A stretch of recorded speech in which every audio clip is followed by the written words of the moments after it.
പ്രിയപ്പെട്ട മനുഷ്യരെ, ആവർത്തിച്ചാവർത്തിച്ച് പലപ്പോഴും പറയാറുണ്ട്, നമ്മളാകുന്ന മനുഷ്യരെ മുസ്ലിമും ക്രിസ്ത്യാനിയും ഹിന്ദുവുമാക്കി തമ്മിലടിപ്പിച്ച് രക്തപ്പുഴ ഒഴുക്കി വംശീയതയുണ്ടാക്കി അധികാരത്തിൽ അമർന്നിരുന്ന് കോടികൾ തങ്ങളുടെ തലമുറയ്ക്കും തങ്ങൾക്കും സമ്പാദിച്ചു കൂട്ടുന്ന ആളുകളെ കരുതിയിരിക്കണമെന്ന്. പക്ഷേ പലപ്പോഴും ആവേശത്താൽ, വികാരാവേശത്താൽ അത് ഉൾക്കൊള്ളാൻ സമൂഹം തയ്യാറാവുകയില്ല.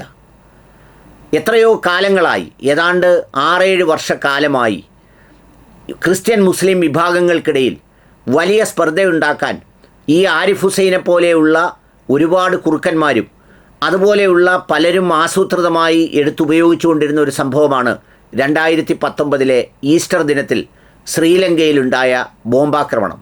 6ഓളം സ്ഥലങ്ങളിൽ പർദ്ദ ധരിച്ച്, നിക്കാബ് ധരിച്ച്, കണ്ണ് മാത്രം കാണുന്ന രീതിയിൽ ബോംബായി ആളുകൾ പൊട്ടിത്തെറിച്ച് ഏതാണ്ട് 256ഓളം ജീവനുകളാണ് അവിടെ നഷ്ടപ്പെട്ടത്. അതിനേക്കാളേറെ ആളുകൾക്ക് പരിക്കേൽക്കുകയും ഒക്കെ ചെയ്തു. അത് ശ്രീലങ്കയിൽ ഉണ്ടാക്കിയ പ്രത്യാഘാതത്തെക്കാൾ കൂടുതൽ ഇന്ത്യയിലടക്കം ഒരുപാട് ഇസ്ലാമോഫോബിയയ്ക്കും വംശീയതയ്ക്കും വിദ്വേഷത്തിനുമടക്കം കാരണമായി. ക്രൈസ്തവ സമുദായത്തിൽപ്പെട്ട സഹോദരങ്ങൾ തങ്ങളുടെ ഏറ്റവും പ്രിയപ്പെട്ട ഈസ്റ്റർ ദിനത്തിൽ ഇങ്ങനെ ഇത്തരമൊരു വേഷം ധരിച്ചുകൊണ്ട് ഈ ജിഹാദികൾ, ഹമാസികൾ അല്ലെങ്കിൽ ISIS ഭീകരവാദികൾ എന്നൊക്കെ പറയുന്നവരെ വെച്ച് ആസൂത്രിതമായി ഇത് ചെയ്തു എന്ന് പ്രചരിപ്പിച്ചു. പിന്നീട് കാലങ്ങൾ എത്രയോ കഴിഞ്ഞിട്ടും ഏത് പോസ്റ്റുകളുടെയും താഴെ ശ്രീലങ്കയിലെ ഈസ്റ്റർ ദിനത്തിലെ ആക്രമണം വെച്ച് കുറേ ആളുകൾ പറഞ്ഞുകൊണ്ടേയിരുന്നു.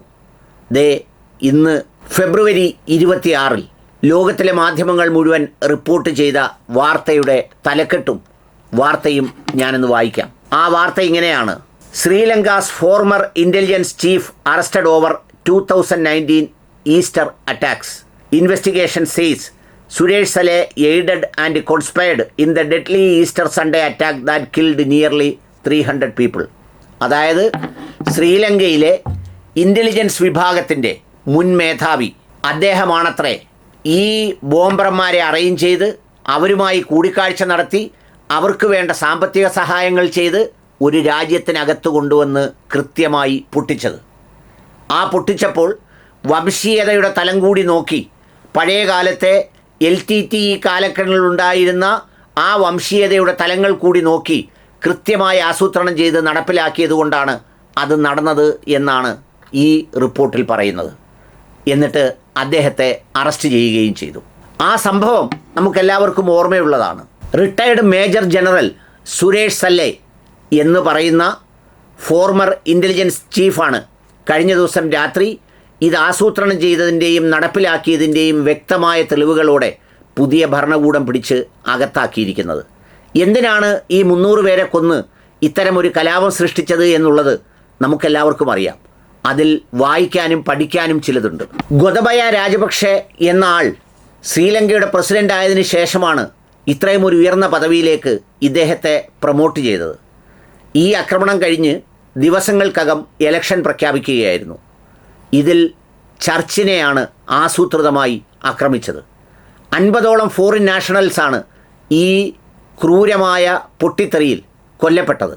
ഈ വാർത്ത ബ്രിട്ടീഷ് ബ്രോഡ്കാസ്റ്റർ ചാനൽ 4 എന്ന് പറയുന്ന ബ്രിട്ടീഷ് ന്യൂസ് 2023 ഈ കൊലപാതകത്തിന് സുരേഷ് സാലെയുമായി ബന്ധമുണ്ടെന്നും ഇത് ശ്രീലങ്കൻ സർക്കാർ അതിൻ്റെ അന്ന് അധികാരത്തിലുണ്ടായിരുന്ന പ്രസിഡൻറ്റിൻ്റെ പക്ഷത്തെ വിജയിപ്പിക്കാൻ വേണ്ടി ആസൂത്രിതമായി നടത്തിയ ഒരു അറ്റാക്കായിരുന്നു എന്നും റിപ്പോർട്ട് ചെയ്തിരുന്നു. അവരുദ്ധരിച്ചത് ബ്രിട്ടീഷ് രഹസ്യാന്വേഷണ ഏജൻസികളുടെ റിപ്പോർട്ടിനെയാണ്. പക്ഷേ അതിൽ വംശീയതയില്ലാത്തതുകൊണ്ട് ആ വാർത്ത അത്രമേൽ ശ്രദ്ധിക്കപ്പെട്ടില്ല.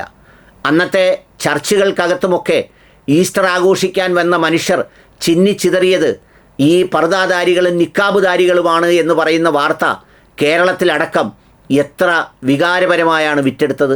എത്രമേൽ അകലമാണ് മുസ്ലിം ക്രൈസ്തവ സമൂഹങ്ങൾക്കിടയിൽ ഉണ്ടാക്കിയെടുത്തത്.